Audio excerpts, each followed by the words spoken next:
Paz, família no barco. Está no ar mais um No Barco Podcast. E como você sabe, toda segunda-feira tem um episódio novo aqui no canal.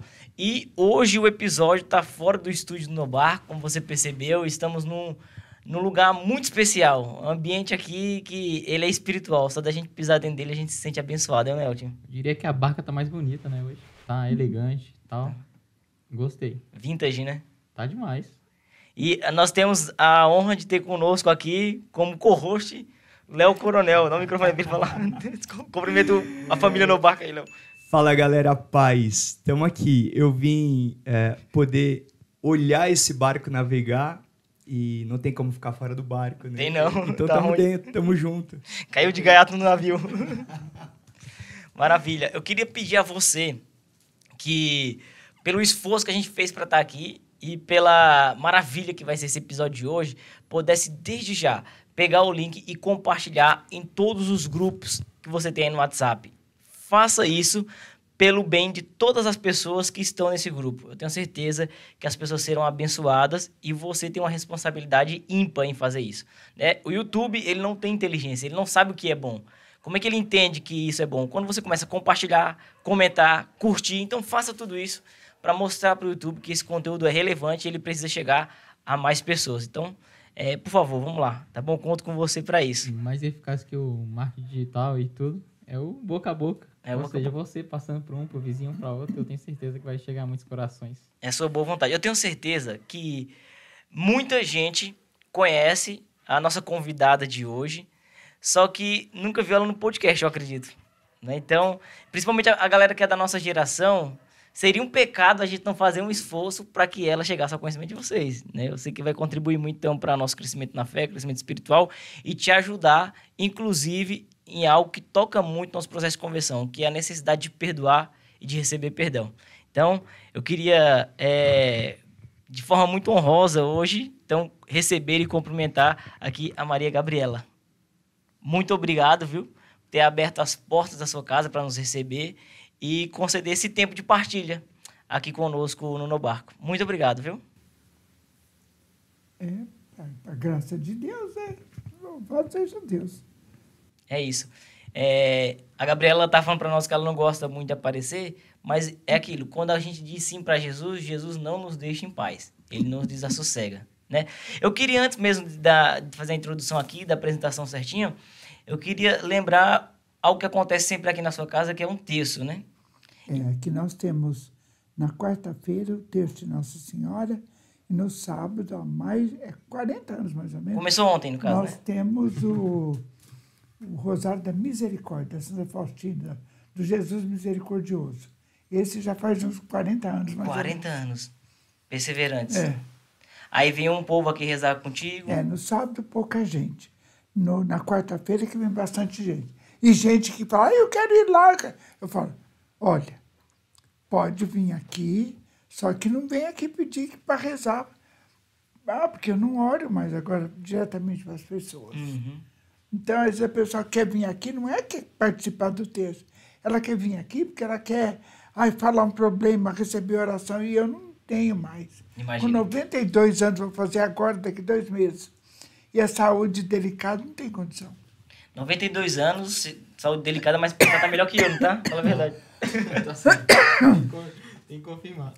Dona Gabriela, eu queria então já te presentear com algo que eu acho que você vai gostar muito, justamente por Nossa! conta dessa sua devoção. Nem começou ainda, já está dando presente? Maravilha, né? Falando de terço, né? Deixa eu te ajudar a abrir aqui. Olha, Falando de texto, eu acho que você vai gostar desse presente. É uma arma. olha. Esse é um texto de um parceiro nosso chamado Sanctório. Ele nos ajuda a receber bem os nossos convidados. E eu tenho certeza que esse Sanctório vai ser um dos sanctórios mais utilizados de todos os sanctórios que já Nossa! foram vendidos. Isso. Com a cruz que tem a medalha de São Bento. Muito obrigada pelo carinho. Imagina. Espero que goste e faça bom uso. Aí, eu quero lhe pedir que lembre-se de rezar por nós, né? Quando for rezar o texto. Imagina se o grupo do Jovem Serado começou em casa, né? Lá na outra casa que eu morava era o Léo, o Du, Fernando, né? A intercessão é garantida, então, já. Era Du, quem mais? Aí eles iam rezar o texto lá em casa. Não, tá tudo certo. Pode seguir. Iam rezar o terço lá em casa. Acabava o terço, ficava lá conversando, não sei o quê. Ali começou esse movimento dos jovens arados, que depois o padre Edmilson roubou eles de mim. Aí eu reclamei e falei, padre, o que é isso? Como é que o senhor rouba os filhos da gente assim? Ele falou, Gabriela, se eles têm mãe, tinha que ter pai. Olha só. Que ele falou. Padre Edmilson esperto, né? Ô, Gabriela, então, o que eu queria pedir para você aqui? Muita gente conhece a Gabriela por conta da caminhada de fé, o ministério que ficou muito conhecido na igreja, só que a gente não sabe como que isso começou, né? Se a Gabriela já nasceu em família católica, se desde pequenininha já tinha essa devoção pelas coisas da igreja, como foi que começou isso? Eu fui criada por uma tia lá no interior do estado de São Paulo, São José do Rio Pardo. E interior é assim, eu era estudante, a minha vida era jogar basquete, jogar vôlei, cantar no coro da igreja e só mexer com as coisas de igreja. Então, eu fui criada já naquele costume de orar, tudo. Terço era, hoje, amanhã é dia de santo, não sei o quê. Vamos fazer terço, fazer aquele terço, chamava vizinhança, pipoca, amendoim, a criançada ia tudo que queria ganhar doce. E então a gente era muito assim, família, redondeza, tudo. Qualquer coisa rezava terço. Olha só que demais. Qualquer coisa rezava terço. A gente criado ali, né? Aí depois, já de adulta, é que eu fui ver o que era mesa branca. Ai, cruz credo, Ave Maria. Aí que fui ver, e tinha umas festas numa tal de centro de mesa branca. Aí eu tinha já contato com a minha mãe, que eu não tinha antes, vim morar em São Paulo, perto dela. E ela ia nesse centro aí para pedir ajuda para o meu pai parar de beber. Certo. Aí lá ia eu com a minha mãe para as festas, para as coisas. Deus seja louvado. Olha, e o inimigo é acorrentado, porque... Sim. Mas a minha vida na igreja sempre ali, firme. A missa direitinho, sabe? Uhum. Aí quando foi em 78 é que eu fiz a experiência do Espírito Santo. Nossa, eu quero saber isso daí. Como é que você deu essa Aí, experiência? meu filho do céu, Tava com quantos anos na época? 40 e... Ah, já era adulta, formada já. 10, 11, 12, acho 44. Ah, tá. Aí voltei para casa, foi aquele... Nossa Senhora, foi aquele horror.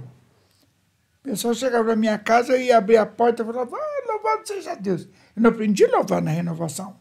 Eu aprendi a louvar porque eu li um livro de um pastor americano chamado Merlin Carothers, chamado O Louvor que Liberta. E quando eu li esse livro, eu falava, nossa, eu tenho que louvar para perdoar essa gente. Essa gente era meu pai com a minha mãe. Certo. Porque como eu não fui criada por eles, eu tinha uma revolta muito grande. Imagino. E isso foi carregando essa revolta, sabe? Aí eu comecei a louvar. Então eu já sabia louvar quando eu comecei a frequentar a renovação carismática. Aí a pessoa chegava e eu falava, louvado seja Deus. Quando eu abraçava, pá! Repousava. Que repousava? Que repousava? Que ela manifestava? Ave Maria, meu filho, você nem quer saber. Coisa feia. Um louvado seja Deus. Só. Aí começou, né? Uma coisa, outra. E foi muito difícil para mim. Porque eu falava, meu Deus, o que eu vou fazer com essa pessoa? Eu não sabia o que fazer, mas eu rezava. Eu rezava e falava, tem que arrumar um padre, depois dar um jeito. Né? Quando o povo da renovação. Eu fui perseguida pelos meus irmãos da renovação. Imagino. Falavam que eu era feiticeira, era macumbeira disfarçada. Outros falavam que se a pessoa caía com coisa ruim lá, é porque eu que tinha o demônio. Meu Deus. Nossa, você não calcula. Tinha padre que falava para os seminaristas que iam na minha casa, não vai na casa daquela mulher porque ela lida com demônio. Olha, você não calcula. Aí começou, né, aquela luta. E estou lutando até hoje, que eu já não posso mais, agora é só de bengalinha, não posso mais sair para fazer pregação, Mas tô aí, eu não tô aqui. Tá, a gente dá um jeito de te achar. Eu achei interessante que a senhora comentou, né? Que acontecia isso no início, e a senhora falou que você tem que chamar um padre. Mas hoje que a gente escuta é que acontece com os padres, ele fala, tem que chamar a Maria Gabriela. Eu acho que inverteu agora a ordem. Daí a senhora falou que teve aquela experiência com o Espírito Santo. Como é que fui fazer um retiro. E como é que foi assim a experiência? Fui fazer um retiro de sexta de noite, sábado, domingo, e lá em Taipas, numa congregação, tinha umas freiras lá, mas quem fez esse retiro era a comunidade da Igreja Imaculada Conceição da Rua Brigadeiro. Então eles fizeram esse retiro e eu nem podia ir porque eu estava cuidando da mãe doente e tudo. Deu um trabalhão, mas eu fui. Aí quando eu voltei de lá, voltei com esse presente. Voltei com esse presente. Mas no princípio ali você não entendia que era uma missão que se estenderia? Não. Não, né? Nossa, eu fui procurar um pastor e cheguei lá e falei, pastor, eu sou da Igreja Católica. E está acontecendo isso comigo. Me falaram que o senhor é da Igreja Presbiteriana. Eu sei que a Igreja Presbiteriana é uma igreja séria. Eu vim aqui para pedir para o senhor rezar para mim, para Deus tirar isso de mim. Ele falou assim, não, irmã, não pode. O Espírito Santo está batendo os católicos? Ele falou para mim. Olha só. Eu falei, ai, não sei, pastor, eu só sei que eu estou passando apuro. Aí ele falou assim, mas se a sua igreja não aceitar a senhora, só pode vir para cá. Eu falei, ai, eu fico muito agradecida, mas eu tenho uma senhora chamada Maria, eu não posso largar dela. Eu sou nada bobo, né? Então, olha, o meu bispo, aquele tempo aqui em Santana, era Dom Joel Ivo Catapã. Que Deus o tenha, porque ele era um bom bispo. Amém. E ele só foi saber o que estava acontecendo comigo 2 anos depois. 2 anos. Porque ele saía comigo, porque eu fazia um trabalho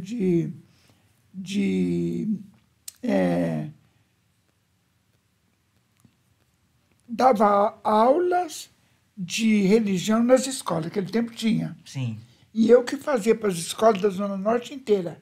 Eu que fazia as aulas, e a gente reunia uma turma, e todo mês a gente ia no Colégio Marilac, depois nós passamos para a Igreja de Santana, levava já as folhas com as aulas tudo prontinha, e o bispo falava assim, não ponha doutrina católica. Explica tudo, mas não ponha doutrina católica, senão os irmãos evangélicos não vão querer dar aula. A sabedoria, né? Aí, assim era. Nunca nenhum professor evangélico se negou de dar as aulas, sabe? E dava aula. Tinha criança que... Ela que levava Jesus para casa, porque a família nem... Não tinha vivência religiosa nenhuma, sabe? E as crianças prestavam atenção, sabiam. Era uma gracinha. A gente até ficava admirada. Eu me lembro... Uma vez eu estava dando aula de religião, né, na minha classe, e aí era a multiplicação dos pães. Aí dei a aula, expliquei, a gente fazia tudo, mas eles desenharem a aula que eles ouviram. Então o menininho falou assim, mas era Maria Madalena, que foi no túmulo, não encontrou o corpo de Jesus, e voltou, encontrou o Jesus, que ela pensava que era o jardineiro. Quando ele falou Maria, que ela falou Rabone, aí que ela conheceu que era Jesus. Aí os caderninhos, eles desenhavam e levavam para casa para olhar de um por um e escrever muito bem, parabéns e tal. Aí eu olho um caderninho, o menino pôs assim, desenhou aquele monte de mata, assim, que era o jardim. Um homem assim de barba, roupa comprida, e uma mulher chegando assim perto, e aí ele fez um balão de fala escrito Jesus falando Maria, e o balão de fala da mulher falando oba. Aí eu falei, escuta, mas ela não falou oba para Jesus. Ah, dona Gabriela, eu não lembrava o que a senhora tinha ensinado que ela falou. Então ela estava alegre, porque ela viu Jesus e eu pus, oba, que é quando a gente está alegre, olha que gracinha.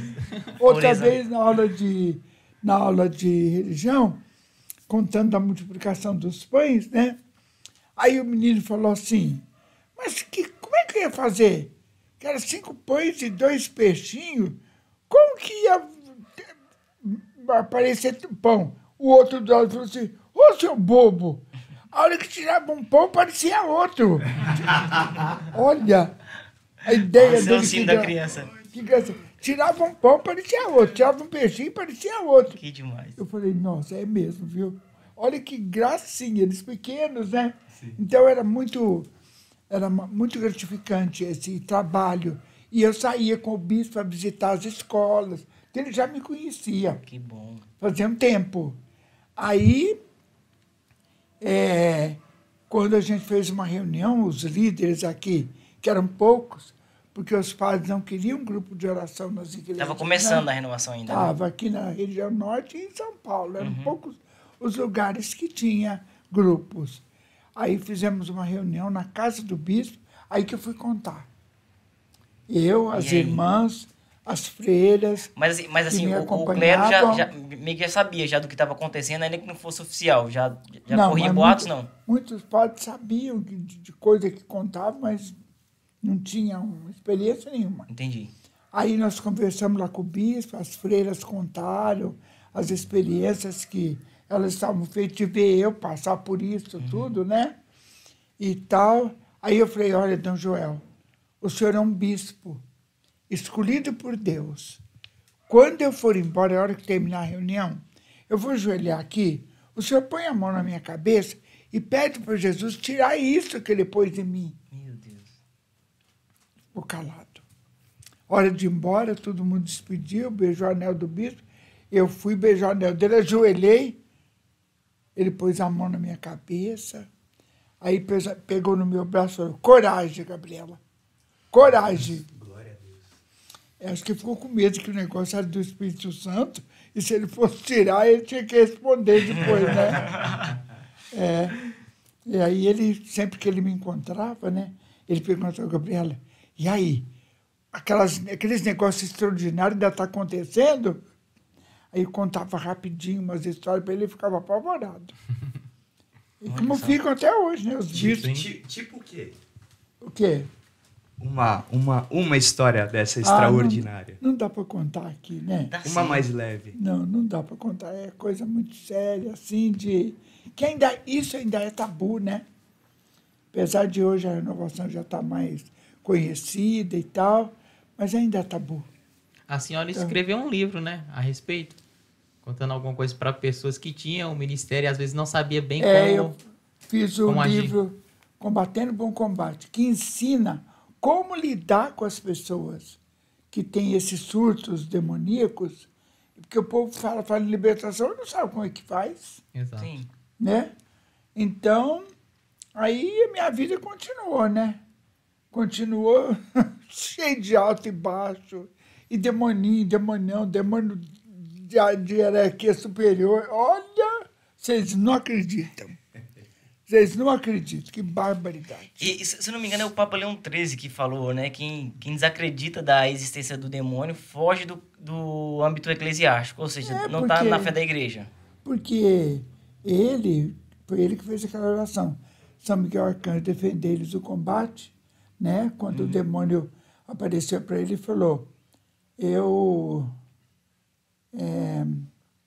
vou destruir a igreja. Aí ele falou, você tem 100 anos. Falou, tá contra ela, mas aquilo que Jesus falou está ali. As portas do inferno não prevalecerão contra ela. E, de fato, durante 100 anos, o demônio fez muita barbaridade na Igreja Católica, né? E Papa Leão XIII fez essa oração, que era rezada em todo o final das missas. Depois do Vaticano II é que tiraram. Entendi. No final das missas rezava-se 3 Ave-Marias e a oração de São Miguel. Olha só, não sabia. Tem alguns padres que ainda fazem isso nas missas. Os padres mais antigos, mas aí no Vaticano II é que tiraram. Maria Gabriela, e também algo que é muito interessante, né, que você tinha comentado conosco, até no início, a respeito de pessoas que às vezes estão passando por alguma situação, eles procuram um pastor ou alguém que não tem muito conhecimento, às vezes não tem um problema espiritual e ele acaba achando que é o demônio ali também, que está agindo na vida da pessoa. E a senhora tem também os meios de saber se aquele de fato é uma ação demoníaca ou se é um problema psicológico. No meu livro eu explico o que é ação maligna e as doenças. Lá no livro tem as doenças que se apresentam numa pessoa e que o povo que vai rezar pensa que é coisa maligna e não é. O povo da renovação é um povo de bom coração. Ele quer orar pela pessoa e tudo mais, não tem conhecimento. Sim. E tem alguma característica assim, mais imediata que a pessoa pode notar? Ah, não, isso aqui não faz muito sentido ser coisa espiritual, é mais uma doença emocional. Tem alguma percepção que você pode ter assim mais de forma imediata ou não? Mas tem que contar essas coisas aqui, né? É bom porque assim, igual eu tô te falando, uma das maiores tentações que eu vejo hoje do nosso povo é não acreditar nessas coisas. Padre não acredita, gente não acredita. Mas assim, nós que estamos aqui acreditamos e a gente acredita que as pessoas serão beneficiadas por ouvir de alguém que tem gabarito para falar. Porque uma coisa é eu falar, uma coisa é o Léo falar, outra coisa é a senhora com sua experiência ministerial, assim, que é muito cara para nós. Então, isso aqui vai ficar registrado, né? Vai ficar para que quem queira, de fato, conhecer a respeito do assunto, vai ter uma fonte para poder buscar. Então, é por isso que a gente pergunta. Então, mas se você, por exemplo, o povo da renovação, vem alguém, pede oração, aí aquela equipe vai rezar, e aí a pessoa começa a se bater, ou começa a chorar muito, já pensa que é coisa maligna.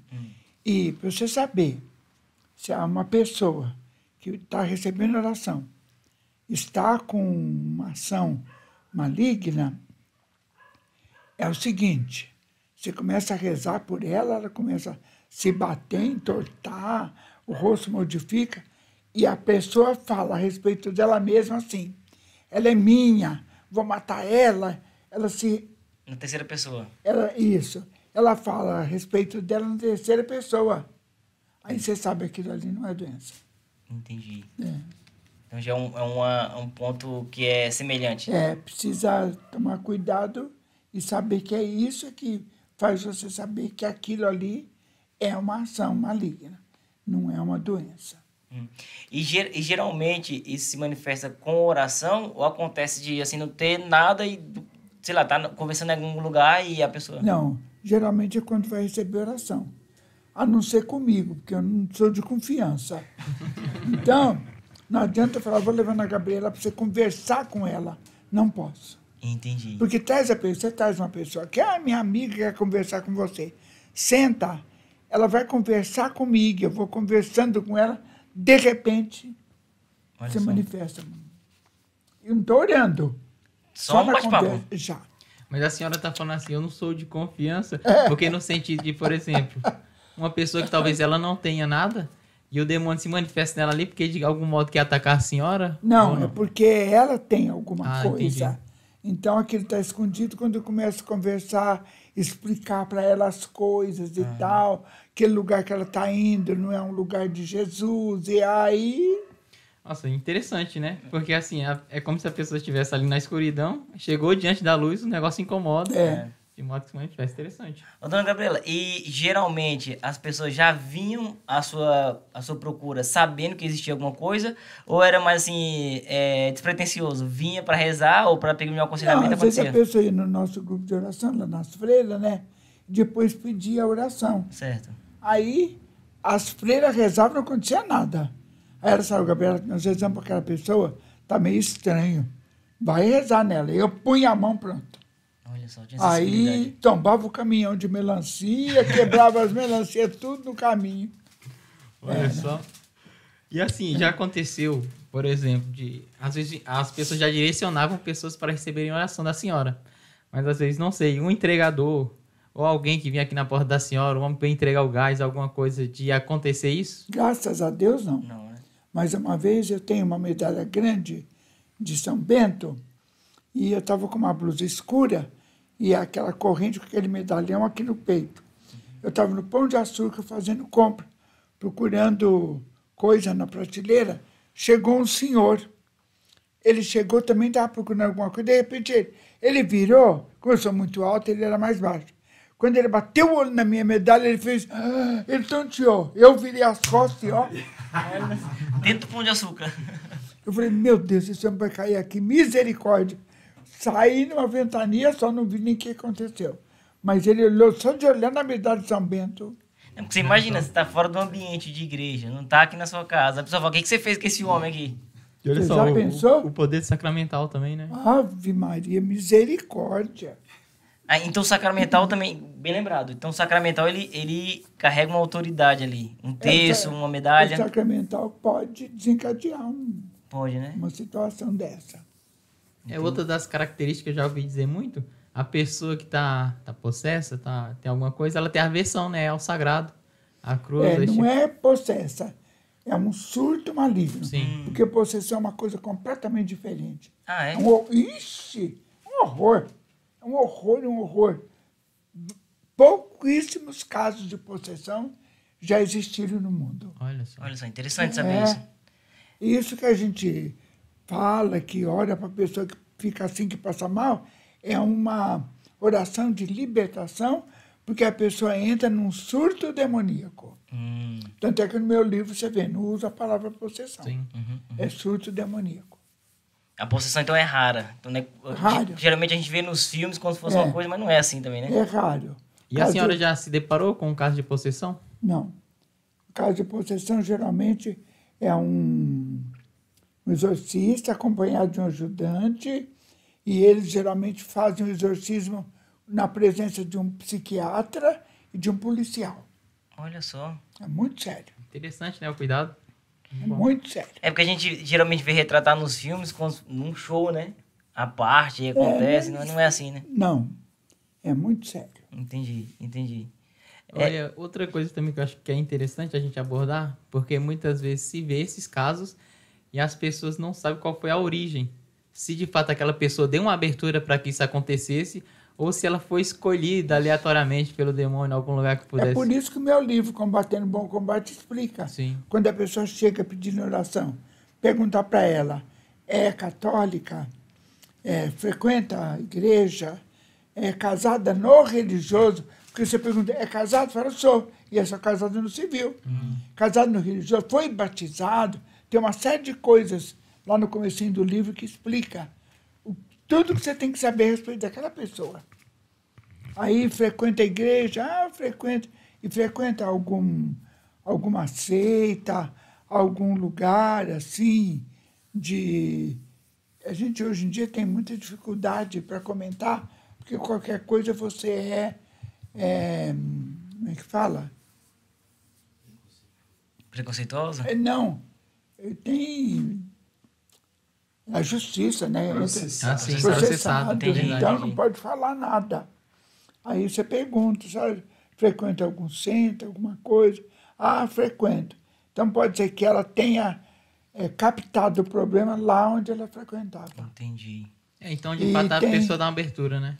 E tem caso, eu atendi caso, que a pessoa frequentava o Centro Espírita de Mesa Branca, mas ela nunca recebeu nada lá na Mesa Branca.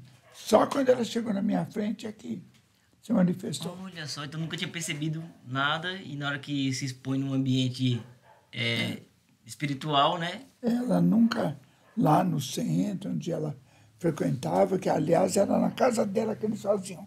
Nunca ela teve manifestação. É interessante, nenhuma. porque dá a entender então que o demônio ele passa por uma ação, calma ali, ele está influenciando a vida da pessoa de algum modo, mas fica escondido, né? Para que a pessoa não procure ajuda. E quais são as consequências? Por exemplo, ela foi num ambiente de ocultismo, sofreu uma contaminação espiritual, mas não sabe disso. Quais são as consequências no dia a dia da pessoa? Como que isso vai prejudicando a vida dela até que ela descubra? Porque pode prejudicar na saúde, na ação da mente, de várias maneiras, né? Afinal de contas, isso aqui virou uma reunião para responder perguntas de libertação, e isso é o que eu não gosto de fazer. Tá, a gente vai mudar de assunto, mas só mais uma pergunta que eu gostaria de fazer. Então, por exemplo, se a pessoa foi num ambiente de ocultismo, ela tomou a iniciativa de ir lá. Ela foi lá, então ela tomou a iniciativa, foi por livre e espontânea vontade, foi lá e acabou sofrendo uma contaminação. Mas quando ela não faz isso, tem a possibilidade também de sofrer algum mal nesse sentido? Não, mas sei lá, por julgo hereditário ou porque tá vivendo no pecado, a pessoa não quer casar, quer ficar morando junto, ela pode também sofrer esse tipo de contaminação? Às vezes, quando a pessoa é pequena, a mãe dela, ou a avó frequentava essas coisas e levou, consagrou. Às vezes a pessoa não está nem sabendo.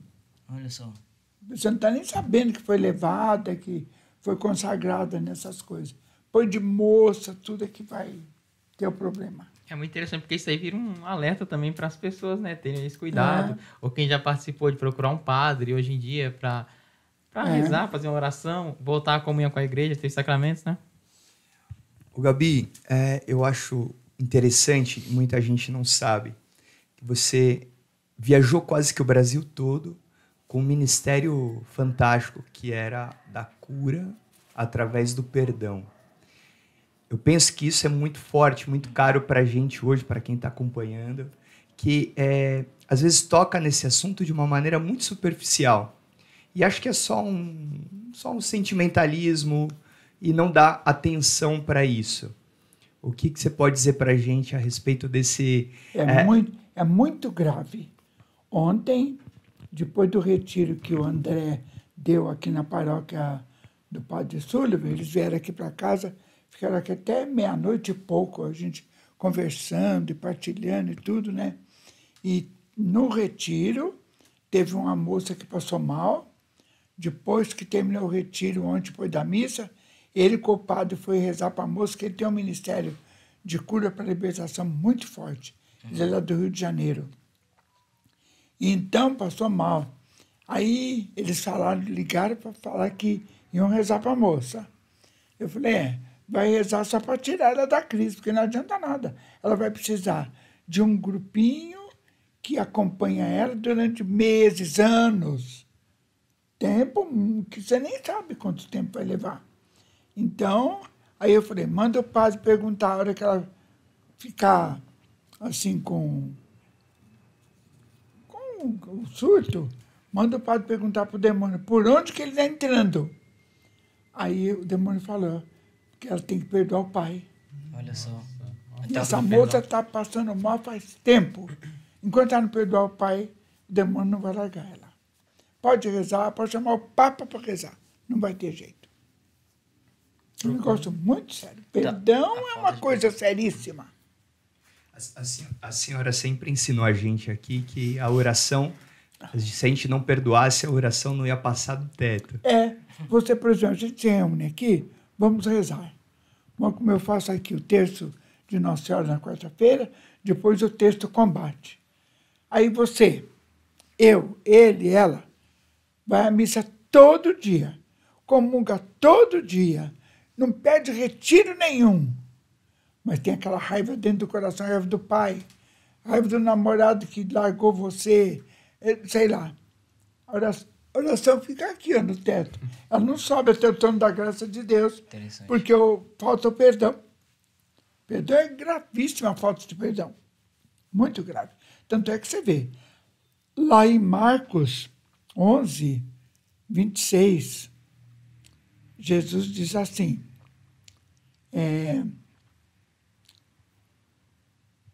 tudo que pedires ao Pai em meu nome, eu farei. Mas perdoai se tiverdes alguma coisa contra alguém, para que o vosso Pai vos perdoe os vossos pecados. Se não perdoardes, o vosso Pai que está no céu não perdoará os vossos pecados. Então tem um monte de gente trabalhando e participando de comunidade e de não sei o quê, e missa diária, e novena, e não sei o quê. Mas o coração está assim de raiva. A oração dela não vai subir até Deus Pai e ela não vai receber o perdão de Deus. Perfeito. A senhora fala muito a respeito desse tema do perdão, né? Inclusive, pregou lá na nossa paróquia uma vez, fortíssimo, sobre o perdão. Mas eu não sabia dessa história que a senhora contou, que no início do ministério, a senhora sentiu ali que precisava perdoar o pai e a mãe. Né? Não era no início do ministério, eu nem tinha começado a caminhar na renovação. Eu li o livro, por causa do livro eu comecei a fazer o exercício todo dia, várias vezes no dia eu falava, eu perdoo. Depois minha mãe ficou doente, levei ela para minha casa para cuidar. Foram 5 anos fazendo esse exercício. Então isso é importante. Não é de uma hora para outra. Não. Existe um processo para se Você tem perdoar. que começar a perdoar de boca. Depois de 1 ano, às vezes mais tempo ainda que o coração vai se dobrar. É muito difícil. Muito interessante. Então a senhora fala com autoridade, né? Porque o que eu percebo, muitos ministérios que têm uma força imensa, o primeiro a receber a graça daquele ministério é a pessoa que exerce ele. Interessante. Tem aquele pregador Neil Vélez, que ele tem um ministério também de cura muito grande. E ele foi o primeiro a receber uma cura muito profunda, estava no hospital. E eu vejo que com a senhora também foi diferente, então, né? Todo esse percurso que Jesus queria te levar. Aí a gente vai louvando por aquelas pessoas que você precisa perdoar e tem dificuldade. Lá um dia você desperta e fala, nossa, diferente. Olha só. Aí você desperta com o coração aberto, olha para a pessoa e fala, ai meu Deus, que benção, estou amando essa pessoa. Olha só. Foi o que aconteceu com a minha mãe, né? Então, e é uma via de mão dupla, eu imagino, porque você deve perdoar, mas também a iniciativa de pedir o perdão. Acho que também daria a mesma coisa. É perdoar a pessoa, pedir perdão para a pessoa, pedir perdão, perdoar a pessoa e perdoar a si mesmo. Interessante. Que é muito difícil. A pessoa, às vezes, faz tem uma atitude, quando é jovem, pois lá, quando está com 40, 50 anos, que começa a andar no caminhar com Jesus, ela lembra e aprende que aquilo que ela fez, por exemplo, uma moça, faz um aborto para esconder do pai e da mãe, o namorado ajeita lá, eles fazem o aborto e ela carrega isso a vida inteira. Pois que ela já está com 50 anos, ela começa a caminhar em Jesus. Aí ela vai aprender que aquilo foi um pecado gravíssimo. E aí, então, ela pede o perdão na confissão, recebe o perdão, mas ela não se perdoa. E ela precisa se perdoar, senão... Eu escutei um testemunho de um rapaz que aconteceu justamente isso com ele. Ele falou que ele engravidou a namorada quando eram jovens e a família muito conservadora ficaram com medo e tramaram junto para abortar a criança. Daí caiu no esquecimento, a vida seguiu, eles casaram na igreja, tudo certinho. Depois, quando a outra filha dele já estava fazendo 18 anos, no dia do aniversário dela, caiu um peso de culpa nele. Ele falou, eu matei minha primeira filha. Caiu e ele começou a beber bebida alcoólica, né? Virou um alcoólatra para tentar esquecer isso. Foi morar na rua. Por conta do trauma que veio à tona 18 anos depois. Caiu o peso de consciência. É muito grave. A pessoa, às vezes, se debanda para uma vida terrível por causa de sentimento de culpa. Gabriela, uma vez eu ouvi do padre Rufus, inclusive, os males físicos que acarretam por conta do perdão. Ele falou, muita doença. Porque quando você tem ódio, raiva, ressentimento de alguém, o seu sistema glandular fica batendo pino. Olha só. Vira uma confusão. Então, descarrega todos aqueles hormônios, adrenalina, noradrenalina, acetilcolina, não naquela quantidade que Deus Pai determinou, mas em grande quantidade por causa da raiva que você carrega. E aí vai dando doença. Aí você vai ao médico, o médico manda fazer exame, volta lá com o exame, o médico olha e fala, não tem nada. Você fala, como que não tem, doutor? Eu estou sentindo. E geralmente começa sempre no aparelho gastrointestinal. Olha só.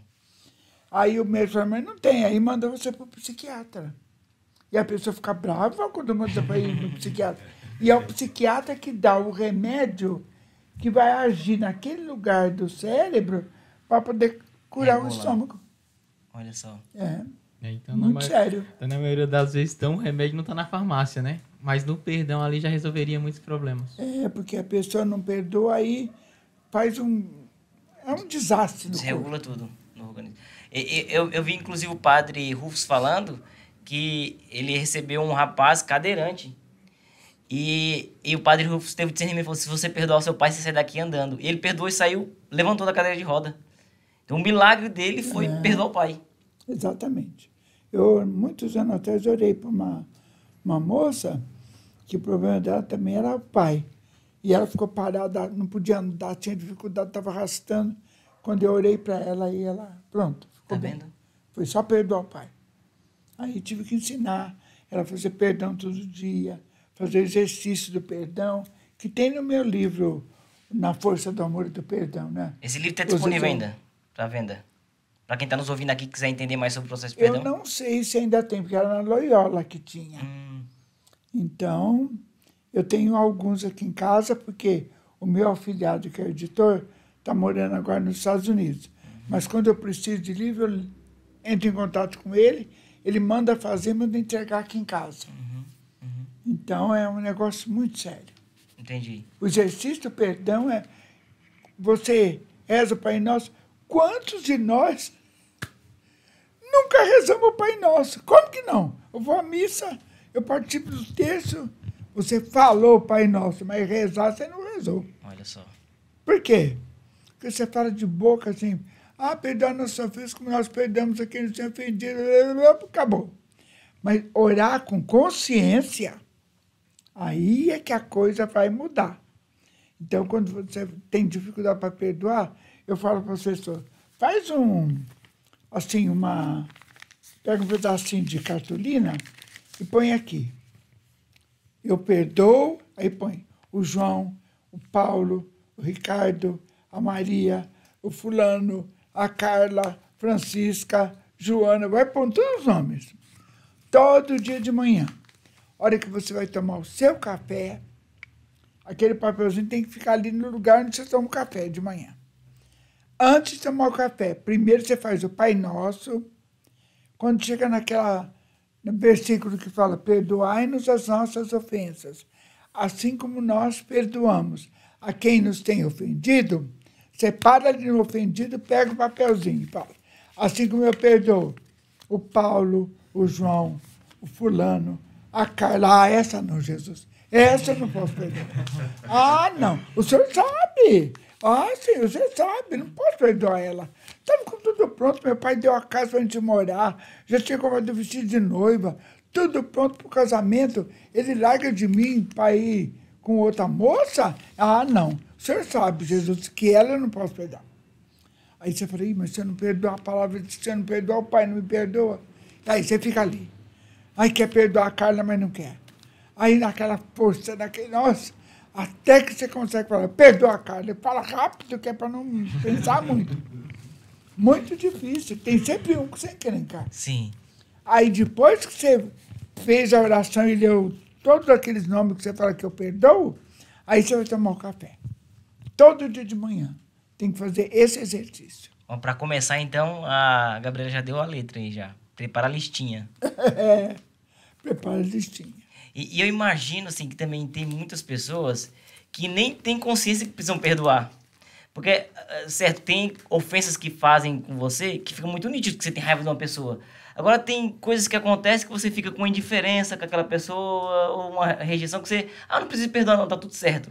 Mas às vezes aquilo tá escondidinho. Né? Tem que perdoar. Aí é o que eu indicado é fazer um bom exame de consciência para perceber essas pessoas que você precisa perdoar. Nossa, principalmente nas comunidades da igreja.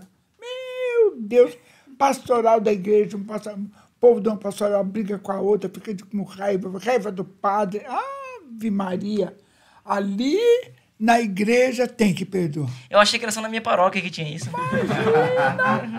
Quando eu viajava pelo Brasil, o lugar que eu chegava, o pessoal falava assim, então, Gabriela, olha, a senhora, por favor, a senhora reza para a nossa comunidade aqui, porque olha, aqui é uma brigaiada, tem a pastoral tal, que briga com a pastoral tal, e que não sei o quê. Eu falava, minha filha, mas isso é em todo lugar. Não é só na tua paróquia, na dele, tudo quanto é paróquia. Coitado do padre fica, porque o povo briga. Porque o povo, muita gente da pastoral, ele quer fazer o trabalho dele para agradar o padre, para mostrar para o padre. Ele não quer trabalhar para Jesus. Entendi. Esse é o problema. Aí dá brigas e confusão, e o coitado do padre não estava na reunião que deu problema. Vão lá, um vai lá e fala, padre, aconteceu isso. O outro fala, não foi assim não, padre, foi assim. Ele não estava lá, ele não viu, ele fica maluco. Aí um fala assim, o padre foi do lado deles. Outro, não, o padre foi do lado deles. E o coitado do padre está ali, na balança. Olha só. Uma coisa que eu queria perguntar, ainda voltando um pouquinho aqui atrás, quando foi que a senhora aceitou, de fato, a missão que o Senhor lhe deu? Porque, assim, teve aquela dificuldade no começo, mas você assim, ó, tá bom, eu já vi que Jesus não vai me deixar em paz mesmo, até então... pedindo, né, pra tirar com a oração. Quando é que você se conforma falando, vou parar de pedir pra tirar, porque eu sei que ele não vai me deixar em paz? Eu não sei quando foi, mas eu me lembro que eu estava no grupo de oração e terminei o grupo de oração, fomos fazer uma oração, a irmãzinha foi fazer uma oração, não sei do que. Aí eu falei, Senhor, olha, não tem jeito mesmo, então eu vou fazer o que o Senhor quiser. E acabou. Olha, perfeito. eu me rendi. Gabriela, então eu imagino que de alguma forma também Deus utiliza-se do dom que ele nos dá para nos santificar. Então, a senhora consegue perceber o quanto isso foi fundamental para você? Olha, para santificar mesmo. O que a gente sofre. Aí, pessoas que eu estava acompanhando em cura para libertação, às vezes a família chegava na minha porta, 2 da madrugada, com chuva, frio. Eu pegava só um chale grandão que eu tenho, enrolava assim, pegava o meu Círio Pascal, que os padres sempre me dão o Círio do ano anterior, né? O meu rosarião e saía para ir na casa da pessoa, porque a pessoa ficava com surto, dormindo. Meu Deus! Aí o povo vinha me chamar correndo, olha, quantas noites tive que sair. Não assim. tinha hora. Você não tem hora para comer, você não tem hora para dormir, nada. A hora é do Senhor. A hora que aquele irmão precisa, você vai lá para poder socorrer Jesus ferido naquele irmão. Olha só. Tem que ter essa consciência, senão... Tem. Muito profundo, né? Muito profundo. E assim, eu acredito que a senhora tenha conhecido também muitas outras pessoas que tinham também o ministério, mas que vieram depois da senhora que tinha dificuldade. Se procurou a senhora para pedir orientações, para ter um guia, né? Porque geralmente acho que as pessoas sempre vão passar por esse conflito, né? De não entender. Mas você não acha mais hoje em dia pessoa que ora para libertação? Não acha, É muito difícil, E né? a senhora acha que está acontecendo o quê? Os dons mesmo que Deus não está manifestando nas pessoas, ou é uma questão de tempo, Eu que não é não necessário sei, agora? Mas mudou muito a renovação carismática. Mudou. Não tem mais aqueles grupos de socorro, SOS de renovação carismática para socorrer a pessoa quando precisa de uma oração. Está muito difícil. Graças a Deus, eu ainda tenho os meus afilhados, que é a Fraternidade Fraternidade de Jesus Salvador. E eles são padres, graças a Deus, já tem acho que 60 padres. Então, eles aceitam isso. Se precisar, eles oram para a pessoa que necessita. Pena que eles são lá em Parelheiros. É um pouquinho longe. O seminário é lá longe. Mas já tem uns que brigam bem, viu? Né? É longe, mas se uma pessoa precisar, pode ir lá, né? No caso de necessidade. Então, a gente vê que teve um apogeu aí da renovação carismática e se falava muito do nome da senhora, da irmã, da tia Laura, né? Tia Laura. Tinha É nome... que aquele povo daquele tempo da tia Laura, tempo do Zé Pretinho, o tempo do... Tem um outro também. Tanto é que quando alguém fala Gabriela em algum lugar, que a pessoa fala, a Gabriela é aquela alta, assim, mas ela está viva? Porque o povo da velha guarda já morreu tudo. E eu ainda estou aqui, fazendo o que eu não sei, mas Deus sabe.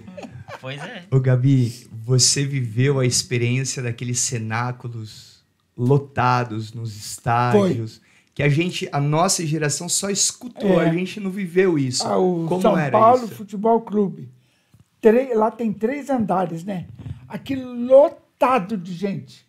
Vinha ônibus de tudo quanto é cidade, se reunia uma vez por ano no mês de junho, aí fazia aquele cenáculo. Nossa, mas era coisa, tinha pregador, oração de cura, oração para libertação, e eu não via nada, né? Porque eu ficava aquele lugar onde os jogadores tomam banho, ali eu montava uma espécie de local para atendimento.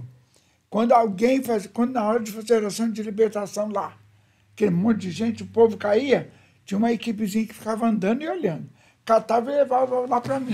Nem aproveitava o encontro. Eu não. Tinha que trabalhar. Nunca aproveitei o encontro. Eu só trabalhei para Jesus. Aí tinha aquela turma, eu montava um altar, com o Círio Pascal, imagem de Nossa Senhora. Nós ficávamos ali orando, intercedendo pelo encontro e orando. Dali a pouco chegavam os meninos carregando a pessoa. Eu me lembro de uma vez que eles levaram um moço e para entrar nesse vestiário lá dos jogadores, tinha uma porta de ferro. Quando ele chegava na porta de ferro, o moço enfiava o pé na porta e falava assim, aí eu não entro. Aí eu não entro. Era lá que o inimigo ia achar o que ele precisava, né? Nossa, então eu não via nada. Eu me lembro de quando veio aquele bispo famoso lá do Marajó, que agora acho que já aposentou, Dom Ascona. Dom Ascona, que ele sempre falava que, ultimamente, né, ele falava que quando abria a porta da casa dele, ele abria, mas não sabia se vinha uma bala direto na cabeça dele, porque ele era jurado de morte. Olha só. Lá no Marajó. E ele, acho que agora já está emérito, né? E o dia que ele veio para São Paulo para participar e fazer a pregação, eu queria tanto escutar a pregação, não podia. Olha só. Aí eu só ofereci para Jesus o sacrifício, né? Aí tá tentando descansar agora, vem uma equipe dessa aqui. Não tem Não, jeito. mas o duro é que não é só essa, né? Não é, né? Se fosse Não. Tava bom. Não Mas é que só legal, né? essa. Então, no estádio lá em cima, tava acontecendo um encontro e no vestiário o pau quebrando. Era. E aí, às vezes eles pegavam a pessoa que caía lá, levavam no pronto-socorro dos médicos. Chegava lá, o doutor Cabral sempre estava nesse pronto-socorro, ele olhava e falava assim, isso aqui não é nosso, nós não leva para a Gabriela. A turma do pronto-socorro era. Já olhava assim e falava, não, aqui não é para nós, isso aqui não pode levar para a Gabriela lá. Olha só. E tinha uma equipe que lhe acompanhava ou geralmente você estava sozinho Não, nessa eu empreitada? sempre tirava algumas pessoas de uns grupos, não só do meu, mas de alguns grupos que a gente conhecia, umas pessoas que eram de oração mesmo. Aí eu formava aquele grupinho de 30, 40 pessoas, ficava sentadinha lá, rezando o dia inteiro. E na hora da briga, fazendo intercessão para eu brigar com o bicho. Isso é um ponto importante, né? Intercessor tem que ter vida profunda de oração, não pode ser qualquer pessoa, né? Nossa, imagina o pessoal falar, eu sou intercessor, eu quero ser intercessor. Intercessor é um negócio sério. Olha aqui um exemplo. O demônio está ali. O João está ali. O demônio ali. Flechas em cima do João para destruir o João. Aí pede para interceder. Você pode rezar para o meu filho e tal. Você entra, vai interceder por João, você entra no meio do demônio e do João. A flechaiada que o demônio manda não chega no João, mas pega em quem? No intercessor que está no meio. E o povo quer ser intercessor. Não sabe que intercessor é um negócio sério. É a pessoa... Tudo que ela precisa fazer, orar, missa, tudo, mas o coração tem que ser que nem uma manteiga derretida. Para ele ser intercessor. Nossa, profundo isso, porque assim, às vezes a gente já comentou, né? Do grupo de oração, às vezes tem aquele que sabe cantar. Já fica mais evidente, né? Então, o Ministério de Música, aquele que sabe pregar. É o pregador. Esse aqui ele não sabe fazer muita coisa. Você vai ser um intercessor. Como se fosse algo menor, né? Mas é algo grandioso. Tem vida de oração. E como é que está o coração? Já perdoou a sogra, já perdoou o marido, porque você reza que reza que reza, quando você vai conversar, e aí, mas tudo bem? Tudo bem nada, aquela peste da minha sogra, eu quero pegar ela e destruir ela, a raiva que tem. Mas vem na missa todo domingo, vem à missa e tudo, faz novena, não perde cerco de Jericó e o ódio no coração. Como é que vai ser intercessor? Interessante pode. Isso, né? Então, uma das evidências seria se a pessoa tem uma vida de oração e ter o coração mole igual o da senhora, né? Pesado. Mas tem que ter aquele coração segundo o que Jesus nos ensina. Coraçãozinho de manteiga de garrafa. Se não... Bonito. Sempre após os atendimentos, é necessário fazer oração de descontaminação, de renúncia? De renúncia não, porque você já renunciou, você já está ali, já servindo Jesus. Mas sempre depois de você atender uma pessoa, se é numa capela, você vai rezar ali no sacrário e tudo. Mas eu atendi as pessoas na minha casa. E a casa que eu morava, a salinha era pequenininha, não tinha nem lugar para o demônio esparramar. E ali, a pessoa ia embora, eu sentava ali, às vezes sentava até no chão. E ficava ali em oração, quieta, até ir dormir. Quantas vezes eu dormi sem tomar um banho? Porque a pessoa ficava com a pessoa ali muito tempo, aí a pessoa ia embora, eu estava banhada de suor, mas não tinha nem coragem de tomar um banho. Olha só. Ia deitar daquele jeito mesmo. Aí sentava no chão, ficava rezando, olhar essa Sagrada Face que está ali, ó. Ela ficava bem assim na parede. Eu ficava sentado olhando para a Sagrada Face de Jesus, orando, louvando. Olha só. Não tinha ninguém para fazer uma oração para mim, nada. Era eu, São Miguel Arcanjo, Nossa Senhora e os anjos, vamos lá. Era ligação direta. Era. Ô, dona Gabriela, uma coisa que eu queria perguntar para você também era a respeito de julgo hereditário, porque eu vejo que existem muitas controvérsias, né? Se de fato o pecado que alguém cometeu, ele reverbera por várias gerações e acaba cometendo uma pessoa... Pelo que a Bíblia fala para a gente, até a 4ª geração a pessoa pode ter, né, uma herança genética. Mas tem padre que fala que não. Jesus na cruz já acabou com tudo, que não sei o quê. Mas eu já vi casos em que o jugo hereditário era forte, e oração e tudo. E eu orei para uma freira que teve um surto assim, terrível na hora que fui orar para ela. E aí eu estava sentadinha assim, né? Ela deu um pulo da cadeira na hora que ela ficou com surto. Batia no peito e falava assim, ela é minha, o pai dela me deu ela. Olha só. Porque era pequena, né? Os pais iam nesses lugares e levavam, né? Realmente. Um caso muito sério. Então, às vezes, a herança genética acompanha ainda. Entendi. Então pode acontecer, de fato, né? E tem padre que fala que não, porque Jesus na cruz acabou com tudo isso. Então...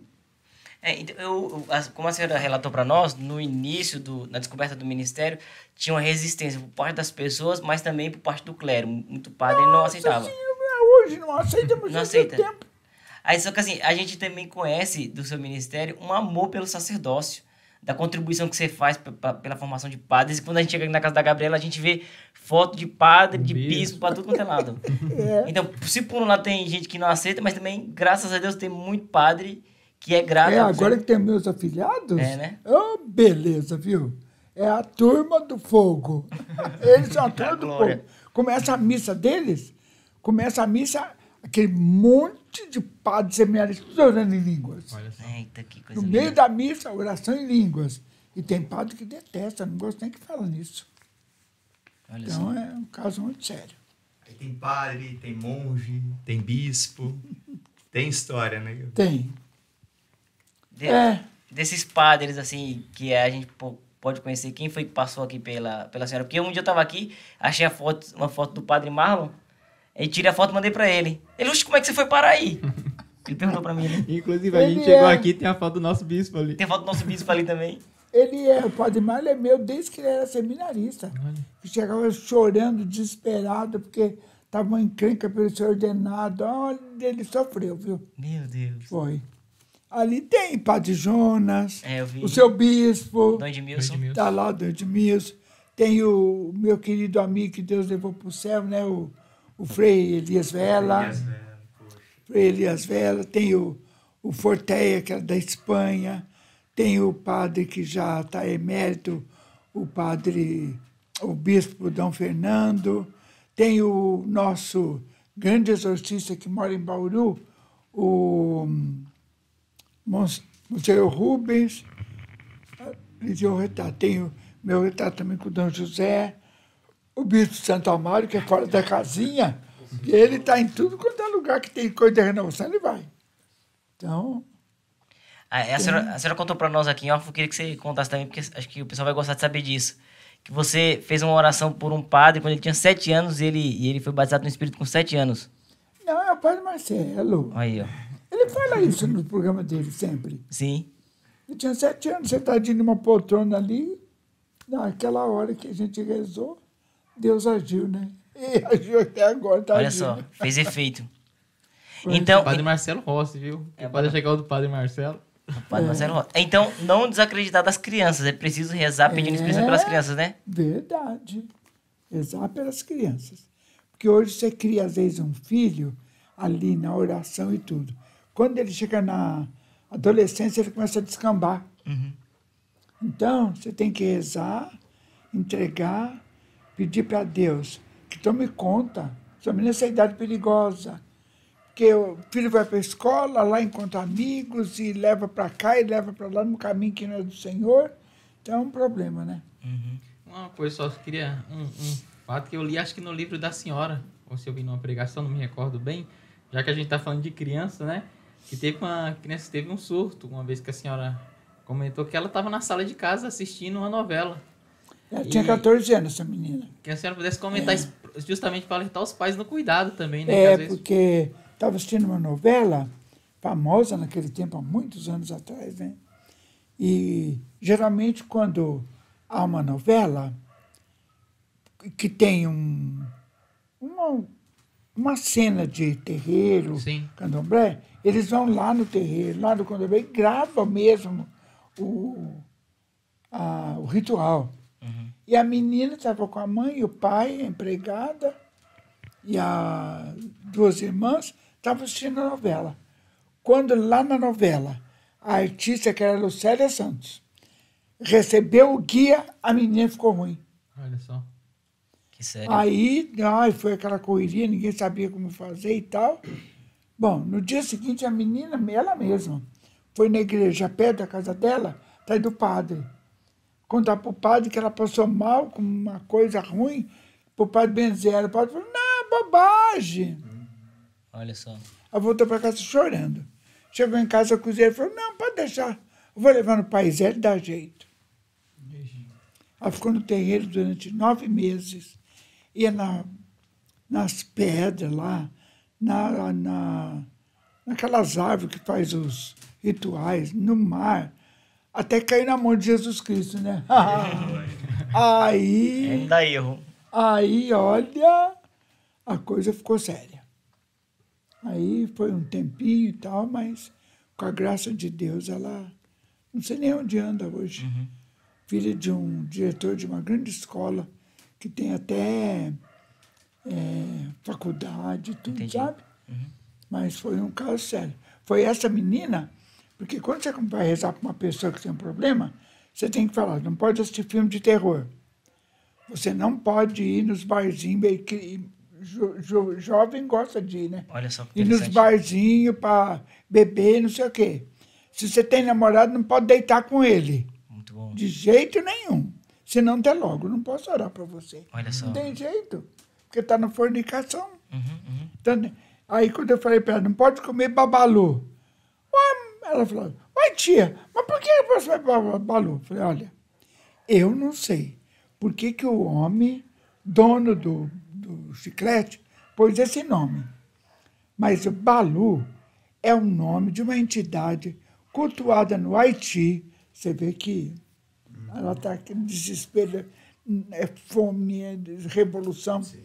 É cultuada no Haiti, lá no Haiti, até os governantes são tudo do voodoo. E eles cultuam uma entidade que é feita com aves que põe de cabeça para baixo, corta o pescoço e lava a pessoa com aquele sangue daquela ave e tudo. Então, já que o chiclete tem o nome dessa coisa, você não pode usar, porque você está usando o nome de um inimigo. E você está num processo de cura. Ah, coitada. Pois há um dia, ela estava no recreio da escola, que é do pai, né? E ela viu uma amiga cortando um chiclete, e o chiclete tem aquele coisa vermelhinha dentro. Quando ela viu, ela lembrou do que eu falei. Ela correu para a menina e falou, ai, pelo amor de Deus, não come isso, não come... Blot. Olha só. Aí eu falei, não sei, mas essa experiência foi dura. Mas é um fato, né? É um fato. E olha só como é importante alertar a respeito disso, porque muita gente vai na inocência, né? Não, tem outro chiclete, procura outro chiclete, mas não come o babalu. Porque ele tem o nome dessa entidade que é cultuada lá no Haiti. E você vê que coisa horrível que está aquele país. Não tem jeito. Nossa Senhora, é revolução. Bota o governo para baixo, mata Um horror. Um horror. Onde Deus não é o soberano, né? O caos se instala. E lá quem manda é os balus da vida. É o voodoo. Olha só. É o voodoo que é a oração, que é a religião principal.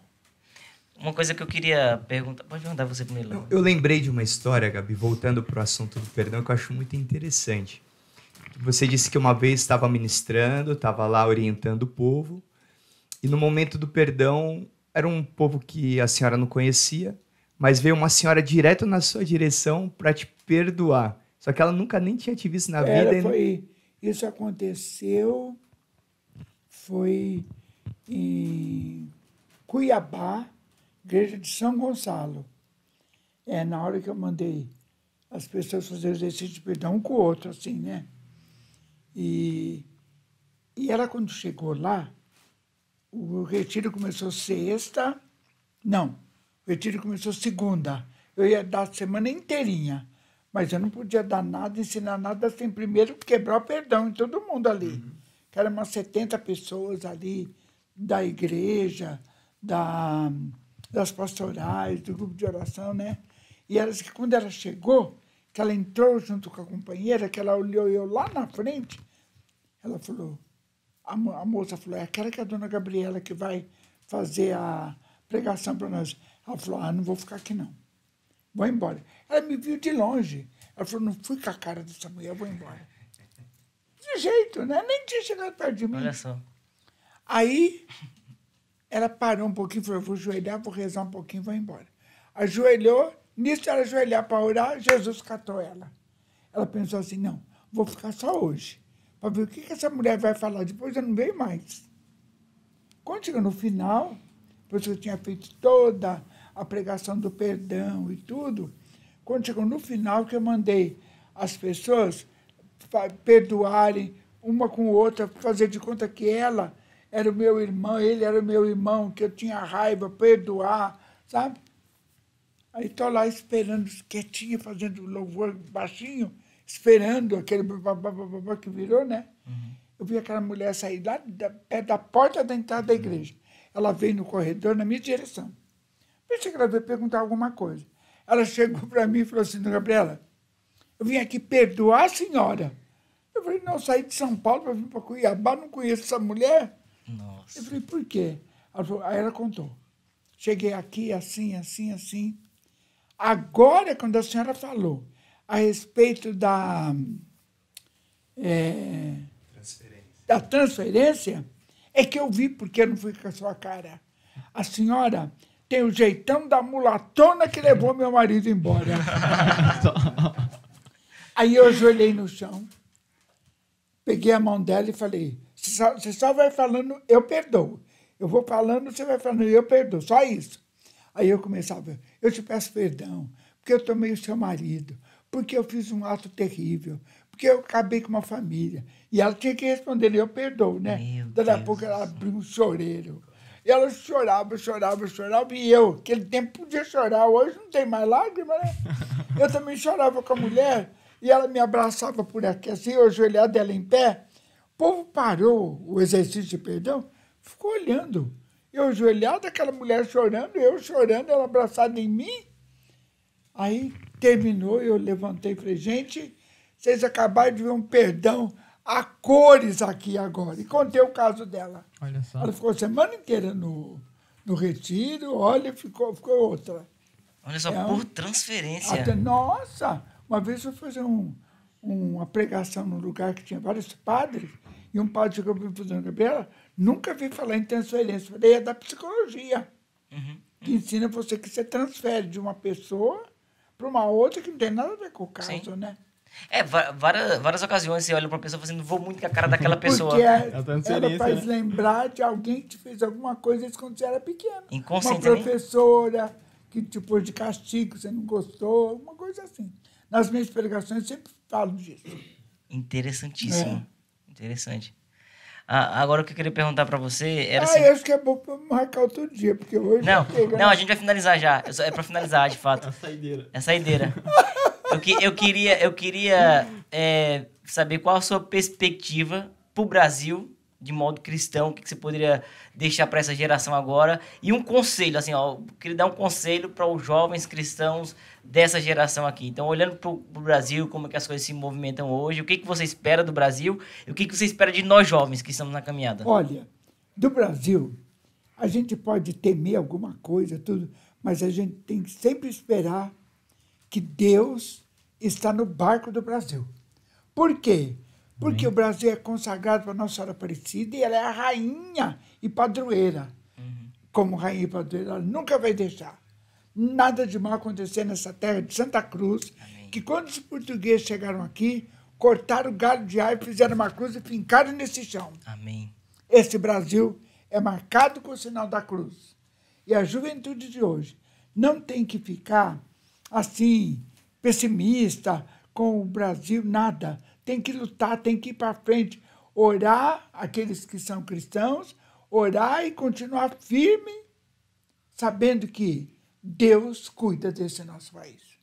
Eu creio. Esperança, Amém. então, né, Gabriela? Eu creio. Ótimo. Muito bom. É isso. Qual a primeira coisa que você quer fazer quando chegar lá no céu? Mas eu tenho que passar no purgatório, vai Tem que demorar passar lá, né? ainda, Vai né? demorar. Vai chegar. Mas vai no céu. chegar. Purgatório é a saída certa. É porque Santo Agostinho falava que quando eu morrer 6 horas, para eu sair logo do purgatório. Ele era Santo Agostinho, eu sou a Gabriela. Pois é. Aí quando chegar lá no céu, eu só peço para Deus deixar um puxadinho lá para mim ficar. Só um puxadinho. Eu quero chegar lá e quero louvar Deus sem parar, pedindo por aqueles que ficaram aqui, aqueles que são caros para mim, principalmente, sabe? Pedindo que Deus derrame bênçãos e graças naqueles que são meus. É o que eu peço. Amém. Amém. Amém. É isso, né, meus amigos? Sim. Geralmente a gente fala da indicação, né? Isso. Se ela tivesse alguém que... Ah, de fato, bem lembrado. A gente sempre pede para que o convidado que esteve conosco nessa conversa possa indicar alguém para conversar conosco também. Tem alguém que você lembra que você fala assim, seria interessante vocês conversar com essa pessoa? Talvez um afilhado espiritual seu, um padre que você acha que seria interessante conversar conosco, um leigo, enfim, tem alguém que vinha agora na sua memória que você queria indicar para conversar conosco? Primeiro que vinha no coração. Ai, não sei. Não sei. Eu indicaria um dos salvistas, Um dos salvistas. Perfeito. que é o padre Josemar. Mas como ele agora é o Legal. superior, ele não para, ele viaja para a Europa e viaja visitando as casas. Então, vocês têm que entrar em contato com ele para marcar um tempo que ele possa estar aqui. Mas isso aí não tem problema não de ser difícil, porque Deus providencia. Isso mesmo. E eu vou te falar que foi profético, porque ele faz parte do nosso início de caminhada. Na nossa conversão, ele estava presente. Ah, que bonitinho. Agora, essa aqui pode dar contato, vocês podem entrar com ela que ela vê isso. Acho que eu vi fotinha dele por aí, inclusive. Acho que eu vi a fotinha do Padre Josemar ali. Uma última coisa, Gabi, que é importante, que me veio à memória agora. O quanto é importante rezar sem cessar pelos outros. Uma mãe que reza pelo filho, os filhos que rezam pelos pais. Não perder esperança. Não perder esperança. Continuar rezando, porque às vezes você fala assim, estou cansado de rezar, não está adiantando nada. Mas rezar de coração aberto. Eu Se lembro... rezar e rezar de coração duro, não vai. Eu rezei para meu pai se converter 33 anos. 33 anos. A idade do Cristo. E deu certo. Graças a Deus. Graças a Deus. Ele se converteu. É isso. É isso. Muito obrigado. Imagina, Viu? filho, De tem coração. que agradecer. Não, a gente é muito Nada. grato. É uma Vocês experiência moram que... no meu coração. Muito obrigado. Vocês são meus filhos ali de casa, do Buraco City. Se tiver que brigar com alguém por isso aqui, brigue com o Léo, porque foi... Ele tá acostumado já. Olha, você tem que parar de arrumar essas confusões quando a gente sair. Muito obrigado de coração, viu? Nada, filho, que isso, é para Jesus, Que né? Deus lhe retribua pela Amém. disponibilidade, viu? Só preciso de um pouquinho mais de saúde, apesar dos meus quase 92 anos, para servir a Jesus no que Ele quiser. E tá muito bem, viu? Eu sempre falo, Jesus, quero te servir como o Senhor quiser, onde o Senhor quiser, da maneira que o Senhor quiser, desde que seja embaixo da ordem do Espírito Santo. Amém. E para isso, Eu rejeito orgulho, vaidade, jactância, querer aparecer. Tudo que eu fizer para o Senhor, seja para a honra e glória do seu nome. Amém. Amém. Que diminua eu e apareça o Senhor. Segura essa, missionário. Queria pedir a você que assistiu até aqui, pegue esse link, não deixe de compartilhar. Compartilhe com seus familiares, até aquelas pessoas que não caminham na igreja, mas chame ela para assistir com você na sua casa, convença. Eu tenho certeza que eles vão fazer uma experiência com o amor de Deus nesse episódio, viu? E, diante disso, só podemos dizer uma coisa. Permaneça no barco, porque fora do barco não há salvação. Aí, glória a Deus. Tem que estar no barco. Ai, ai.